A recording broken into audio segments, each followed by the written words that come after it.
نبی کریم صلی اللہ تعالی علیہ وسلم نے ارشاد فرمایا 3 لوگ ہیں جنہیں دیکھ کے رب مسکراتا ہے۔ یا رسول اللہ صلی اللہ علیہ وسلم وہ کون کون سے؟ تو محبوب فرمانے لگے ایک وہ بندہ ساری مخلوق سوئی ہے، آدھی رات ہے، رات کا پچھلا پہر ہے، اس نے اٹھ کے وضو کر لیا، مصلی پہ کھڑا ہو گیا خدا کی یاد میں، فرمایا اسے دیکھ کے رب مسکراتا ہے جو اس کی شان کے لائق ہے۔ مسکراتا ہے اللہ، یہ تو سونے کا ٹائم تھا، یہ تو گہری نیند آنے کا وقت تھا، رات کا پچھلا پہر، رات پوے تے بے درداں نو نیند پیاری آوے تے درد منداں نو یاد سجن دی ستیاں بھی آن جگاوے، اور ساون کی کالی راتوں میں جب بوندا باندی ہوتی ہے، وہ راتوں کو اٹھ اٹھ روتے ہیں جب خلقت ساری سوتی ہے، اللہ مسکراتا ہے۔ اور سننا میرے بھائی، میرے نبی پاک صلی اللہ تعالی علیہ وسلم فرماتے ہیں جب مسلمان نماز کے لیے صفیں بناتے ہیں نا، ترتیب لگ رہی ہوتی ہے، اب اللہ کی بارگاہ میں کھڑے ہوں گے، قیام کریں گے، رکوع کریں گے، سجود کریں گے، فرمایا جب مومن صفیں بناتے ہیں تو رب دیکھ کے مسکراتا ہے، مسکراتا ہے۔ کمال ہو گئے عروج بندگی کا، جب بندے کو دیکھ کے رب مسکرائے، خدا بندے سے خود پوچھے بتا تیری رضا کیا ہے، مسکراتا ہے۔ اور میرے نبی پاک علیہ السلام فرماتے ہیں جب مجاہد جہاد کے لیے صفیں سیدھی کرتے ہیں، آج تو یہ رب کے نام پہ مرنے ہی آ گئے، یہ صفوں میں کھڑے ہوں گے، ترتیب سے لڑیں گے، ترتیب سے گلا کاٹیں گے، کافروں کا یا شہادت لیں گے۔ فرمایا جب جہاد کے لوگ صفیں بناتے ہیں تو رب انہیں دیکھ کے مسکراتا ہے۔ کتنے نصیبوں والا وہ بندہ ہے جسے دیکھ کے مسکرا دیا۔ او یار کبھی تیرا بیٹا تیرے سامنے مسکرائے نا چھوٹا تو تیرا دل باغ باغ ہو جاتا ہے۔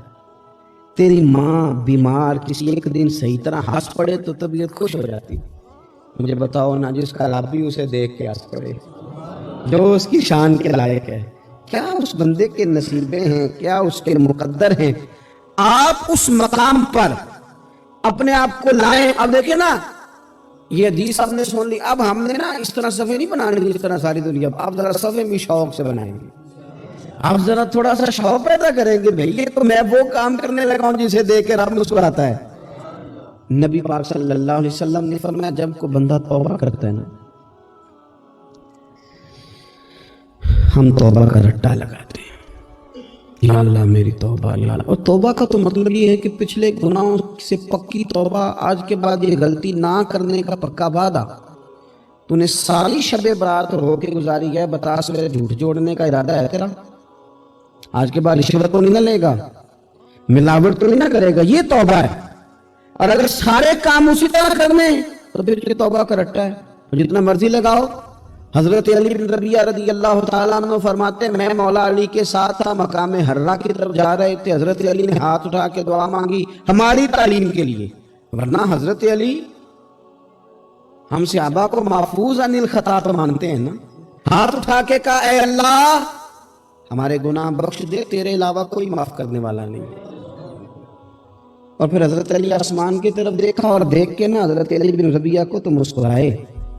حضرت علی بن ربیعہ کہنے لگے حضور مسکرائے کیوں ہو؟ فرمانے لگے ایک دن میں حضور کے ساتھ اسی طرح آیا تھا، اسی طرح حضور نے دعا فرمائی تھی ہماری تعلیم کے لیے، اور پھر حضور مجھے دیکھ کے مسکرائے تھے اور فرمایا جب کوئی بندہ رب کی بارگاہ میں اس طرح استغفار کرتا ہے تو رب مسکراتا ہے، اور مسکرا کے فرماتا ہے دیکھ لو میرے بندوں کو پتا ہے کہ میرے علاوہ معاف کرنے والا کوئی نہیں، انہیں پتا ہے، تم اس کی بارگاہ میں رجوع تو لاؤ، آؤ تو صحیح تو آنسو لے کر۔ اقبال کہتے ہیں کہ موتی سمجھ کے شان کلیمی نے چن لیا، قطرے جو گرے میرے اب کے انفعال کے، دو میں نے آنسو بہائے تھے تو اس کے کرم نے تو موتی سمجھ کے چن لیا۔ سنو نا حضور اس استغفار کو، اللہ کو یار رات کو توبہ کر کے سونا چاہیے ہمیں۔ کچھ غلطیاں ہم کرنا نہیں چاہتے پر ہم سے ہو جاتی ہیں، کچھ دل ہم توڑنا نہیں چاہتے پر وہ ٹوٹ جاتے ہیں، ہماری مجبوری ہوتی ہے ٹوٹ جاتے ہیں۔ رات کو اس کی بارگاہ میں ہاتھ باندھ کے کشکول طلب دراز کر کے خوب استغفار پڑھنا چاہیے کہ مالک بندے ہیں ہم کیا کریں، نفس کا ساتھ ہے، دنیا کا ساتھ ہے، خواہشات نفسانیہ، مالک معاف کر دے۔ درد سے توبہ، رسم نہ ہو، کہانی نہ ہو، لفظ نہ ہو، جملے نہ ہو، اور جناب ایسے لوگوں کے بیچ بڑے ہاتھ باندھ کے اور بڑا کوئی ضرورت نہیں، آپ اکیلے اپنی چارپائی پہ بستر کے اندر منہ دے کے بھی درد سے کہیں گے نا معاف کر دے تو وہ تو مہربانی بڑا ہے۔ میرے نبی پاک صلی اللہ علیہ وسلم مثال دیتے ہیں، فرمایا ایک آدمی صحرا میں جا رہا ہے، صحابہ سے حضور خطاب کر رہے ہیں، فرمایا ایک آدمی صحرا میں جا رہا تھا، اس نے اپنی اونٹنی پہ کھانا پانی پیسے ہر چیز رکھی ہوئی تھی، صحرا تھا بہت بڑا، درمیان صحرا کے گیا تو تھوڑا سا سستانے کے لیے آرام کرنے کے لیے اونٹنی سے نیچے اترا، اب اس نے اونٹنی کی لگام اونٹنی کی نکیل اپنے سرہانے کے نیچے رکھی، ہاتھ کے ساتھ پکڑی اور سو گیا۔ تھوڑی ہی دیر کے بعد جب اس کی آنکھ کھلی تو دیکھا اونٹنی غائب ہے۔ صحرا میں وہ پیدل نہ آگے جا سکتا ہے نہ پیچھے جا سکتا ہے، نہ دائیں نہ بائیں، کھانے کو روٹی نہیں، پینے کو پانی کا قطرہ نہیں، تھوڑا ادھر بھاگا ادھر بھاگا، تھک گیا۔ کریم ابو فرماتے ہیں وہ پوری طرح نڈھال ہو گیا اور مایوس ہو گیا، معاذ اللہ، مایوس ہو کے دوبارہ اسی جگہ کے لیٹ گیا جہاں پہلے لیٹا تھا، انتظار کرنے لگا کہ موت ہی آئے گی، آخری وقت ہے، نہ میں پیدل یہ صحرا کراس کر سکتا ہوں، نہ پیچھے جا سکتا ہوں، نہ کھانا ہے نہ پانی ہے، سوائے موت کے کوئی سہارا نہیں۔ حضور فرماتے ہیں وہ رستے میں دوبارہ لیٹ گیا، اچانک اس نے رخ بدلا تو اونٹنی سامنے کھڑی تھی۔ حضور نے صحابہ سے پوچھا بتاؤ نا اسے بھلا کتنی کو خوشی ہوگی؟ یا رسول اللہ جسے نئی زندگی مل گئی ہے۔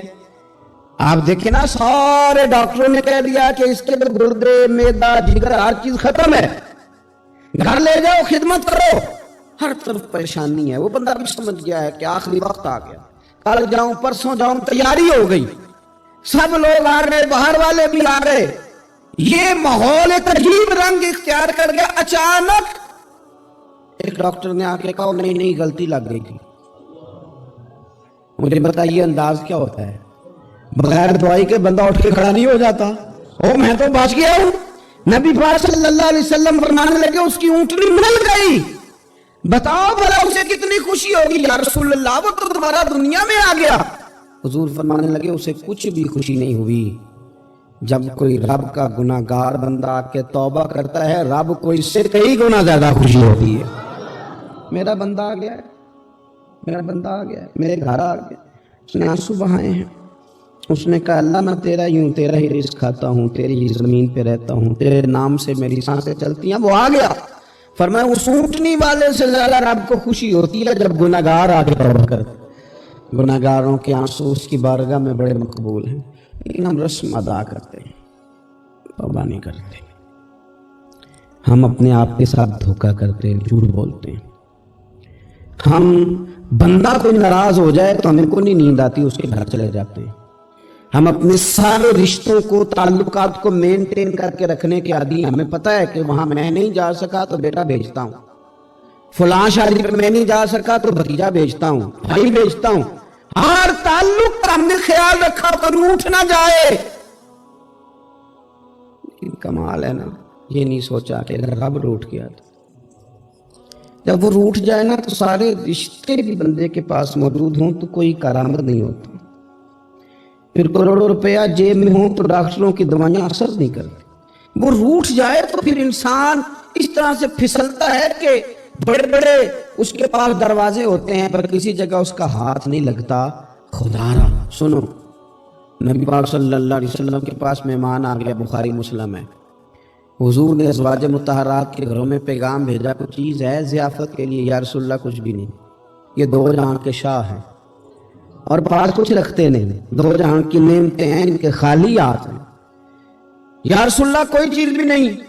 حضور نے صحابہ کے مجمع پہ نظر ڈالی، یا رسول اللہ صلی اللہ علیہ وسلم حکم ہو، تو حضور فرمانے لگے تم میں سے کوئی بندہ ہے جو اسے گھر لے جائے روٹی کھلائے؟ ایک صحابی اٹھے فوراً، حضور میں لے کے جاتا ہوں کھانا کھلاتا ہوں، فرماتے ہیں میرے گھر میں صرف بچوں کا کھانا تھا، یہ نہیں کہ فریزر بھرا ہوا ہے نعمتوں سے، صرف بچوں کا کھانا، یہ نہیں کہ کسی کو دیکھ کے اپنی ہنڈیا پہ برتن دے لیا، صرف بچوں کا کھانا۔ کہتے ہیں گھر گیا، بیوی سے کہا کیا کیفیت ہے؟ کہنے لگی بچوں کی روٹی ہے۔ میں نے کہا بچے سلا دے، صبح ناشتہ کر لیں گے۔ وہ کہنے لگی آپ کیا کھائیں گے؟ تو میں نے کہا نہ میں کھاؤں گا نہ تو کھائے گی، مہمان جو نبی پاک کا ہے، کہا اچھا اب ذرا تجویز دیکھو میاں بیوی کی سوجھی آپس میں. کہتے ہیں کھانا لگا دینا کیونکہ ایک آدھ بندے کا کھانا ہے. اپنی غربتوں کا ہر جگہ اظہار کرنا, رونا رونا, یہ دیکھو غربت کیسے چھپائی جا رہی ہے. اس کو کہا نہیں کہ چل تو